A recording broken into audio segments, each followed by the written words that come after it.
काही दिवस असे असतात जेव्हा आपली एनर्जी सुद्धा हाय असते आणि असं वाटतं हे काम करू का ते काम करू, सगळी कामं करून टाकू, एवढी एनर्जी आपल्यात असते आणि एखाद दिवस असा असतो ना, की काहीच करावंसं वाटत नाही. पण तरी सुद्धा थोडीशी हिंमत करून उठावं लागतं आणि कामं करावी लागतात. तर आज असाच काहीसा दिवस होता. कामं भरपूर होती घरामध्ये, पण मला करायची इच्छाच होत नव्हती. एकतर इकडचं ढगाळ वातावरणाचा इतका कंटाळा आलेला आहे आता. मध्ये सूर्य आला होता, पण म्हणजे आज तर आला नाही, 2 दिवसापूर्वी आले होते, पण नंतर परत ढगाळ, ढगाळ पाऊस. कंटाळा येतो आणि अशा थंडीच्या वातावरणात ना काम करायची एनर्जी सुद्धा आपली कमी होते.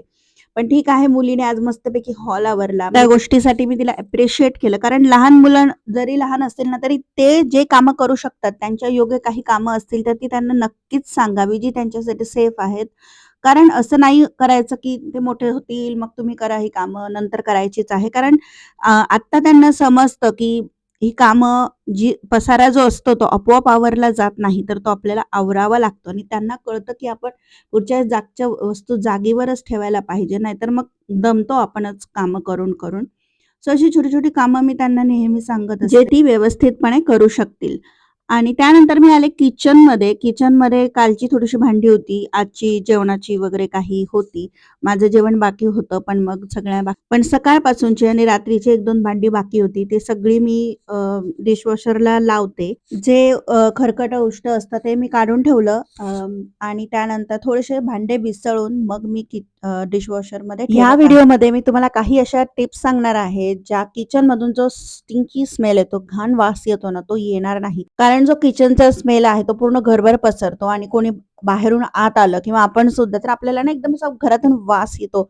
घर नेहमी असं फ्रेश फील व्हायला पाहिजे. त्याच्यातून नेहमी चांगला वास यायला पाहिजे. ना की असं कधीतरी आपल्याला असं वाटतं, बापरे! कोणाच्या तरी अशी श्वास घ्यायला पण प्रॉब्लेम येतो. इतकं असं कुबट वास येतो. तसं अजिबात व्हायला नको. मेक शुअर करायचं की आपलं किचन नेहमी स्वच्छ राहील. तर सर्वात मेन असतं ते म्हणजे आपलं सिंक, जिथे आपण भांडे ठेवतो. जर तुमच्याकडे भांडे घासायला मावशी येणार असतील, तर त्यांच्यासाठी आपण भांडे काढून ठेवतो बाजूला. पण त्याच्यातलं जे खरकटं असतं ना, ते काढून ठेवायचं आणि डस्टबिनमध्ये टाकायचं आणि स्वच्छ भांडी तिथे ठेवायची. म्हणजे ती एकतर भांडी कडक होत नाही, उष्ट राहिल्यामुळे अजून वास येत नाही. त्यामुळे बेसिक एक थोडंसं क्लीन करून ठेवायची आहेत भांडी. आणि जे ड्रेनेज असतं, जिथून पाणी जातं, ते सुद्धा स्वच्छ पाहिजे. गरम पाणी त्यामध्ये टाकायचं. अगदीच खूप ब्लॉकेज असेल, तर ड्रेनेज पण मिळतं, ते सुद्धा आपण वापरू शकतो. सिंकची जी जाळी असते ना, त्यामध्ये पण कचरा अटकतो. ती सुद्धा स्वच्छ ठेवायची आहे आणि घासून ठेवायची आहे. कारण तिच्या खालच्या साईडला, वरच्या साईडला खूप चिकटपणा येतो पाणी जाऊन-जाऊन. सो डेली जेव्हा सगळी भांडी होतात, तेव्हा त्यावर पण एक हात फिरवायचा आहे, म्हणजे स्वच्छ राहतं. भांडे घासायच्या आधी आणि नंतर व्यवस्थित स्वच्छता केली, की सिंक पण चकाचक राहतं. दुसरं म्हणजे ना, कचऱ्याची जी डस्टबिन असते ना, ती नेहमी स्वच्छ ठेवायची. तिचं मोस्टली अशी यूज करायची, की तिला लीड असेल आणि लायनर्स वापरायचे. म्हणजे कचरा ना डायरेक्ट डस्टबिनमध्ये टाकला, की डस्टबिन खूप घाण होते. क्लिनिंगला पण खूप प्रॉब्लेम होतो. त्याचप्रमाणे ट्रॅशच्या जी असते, त्याला पण लायनर्स, त्याचे बॅग्स यूज करायच्या आहेत आणि त्या व्यवस्थित लावायचा. म्हणजे कोणी कचरा जर टाकायला गेला, तर ती बाजूला सरकायला नको.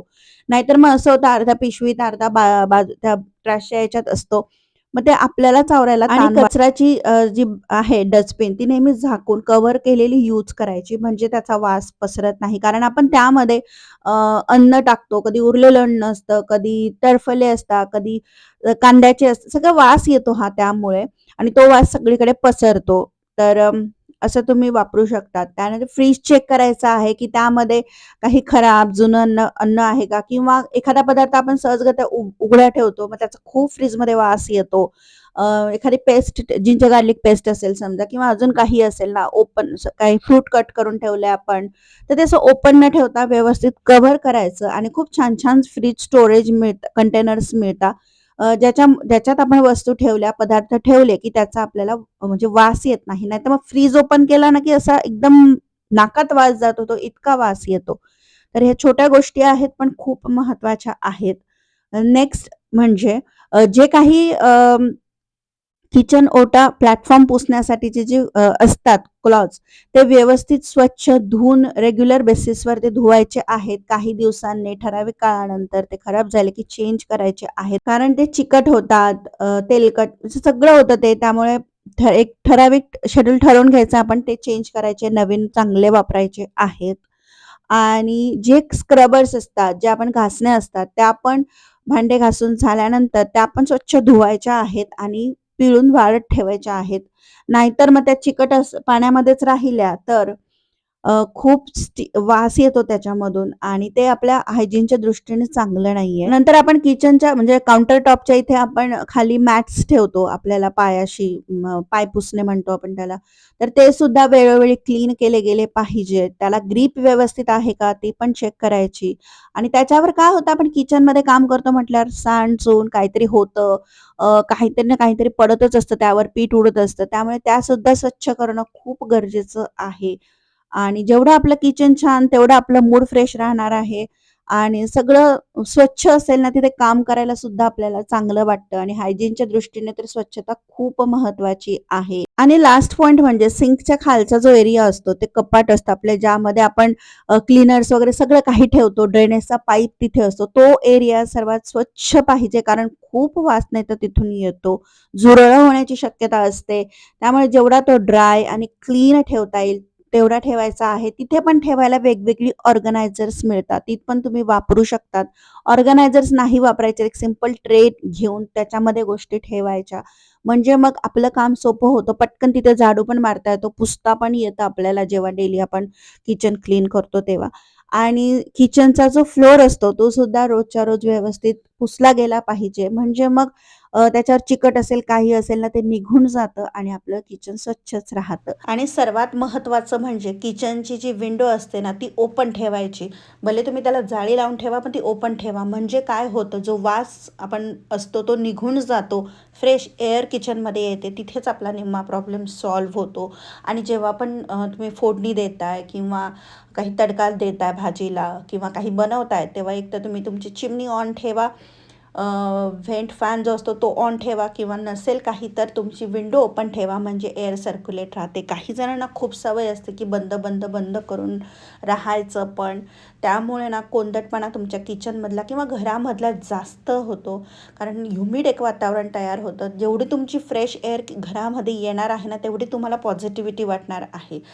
आणि सर्वात महत्त्वाचं म्हणजे जर तुम्ही भांडे घासायला तुमच्याकडे कोणी हेल्पर येणार असतील तर त्यांच्यासाठी भांडे बाजूला ठेवायचे परंतु त्यामधलं खरकटं काढून ठेवायचं म्हणजे त्या खरकट्याचा रात्रभर किचनमध्ये वास येत नाही, झुरळं होणार नाही घरामध्ये. तर या काही बेसिक गोष्टी आहेत ज्या आपण आपल्या किचनमध्ये फॉलो केल्या पाहिजे म्हणजे किचन मस्त स्वच्छ राहील, छान राहील आणि वास येणार नाही. आणि सर्वात महत्त्वाचं किचनमधला मोस्ट ऑफ द स्मेल हा ना एकतर आपल्या फ्रीजमधून येत असतो किंवा आपण उष्ट खरकटं कचरा जो काही ठेवतो त्यामधून येत असतो, नाहीतर मग आपल्या ड्रेनेजच्या पाईपमधून. आपण सर्व नीट ठेवतोय तरीसुद्धा वास येत असेल तर मेक शुअर करायचं की तुमची ड्रेनेजची जी पाईपलाईन आहे ती व्यवस्थित म्हणजे पाणी त्याच्यातून ड्रेन आउट होतं आहे, क्लॉग होत नाही म्हणजे ब्लॉक होत नाही आहे पाणी. तसं होत असेल तर प्लंबरच्या मदतीने ते सगळं सॉर्ट आउट करायचं आहे. आय होप तुम्हाला आजचा व्हिडिओ आवडला असेल, काही या टिप्स आवडल्या असतील. अजून कोणत्या टिप्स तुम्ही फॉलो करत असाल तर तुम्ही नक्की कमेंट सेक्शनमध्ये शेअर करू शकतात. त्याचप्रमाणे जे नॅचरल किचनमध्ये छान वास यावा ना यासाठी नॅचरल जे आपण सेंट्स वापरतो जसं की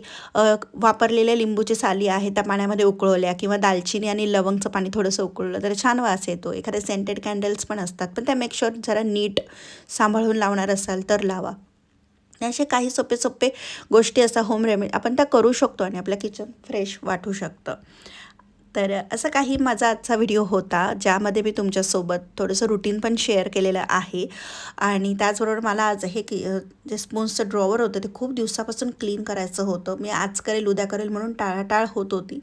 तर ते शेवटी आज मी पूर्ण केलं. इथे मुलाने ऑरेंज खाऊन तशीच सालं ठेवली. म्हटलं त्याला म्हटले उचल तर ते उचलत होता तो. तर असा होता आजचा माझा व्हिडिओ. कसा वाटला कमेंट करून सांगा. आणि तुम्ही माझे व्हिडिओ कुठून कुठून बघता, चॅनलला अजून सबस्क्राईब केलं की नाही केलं नक्की कमेंट करून सांगा.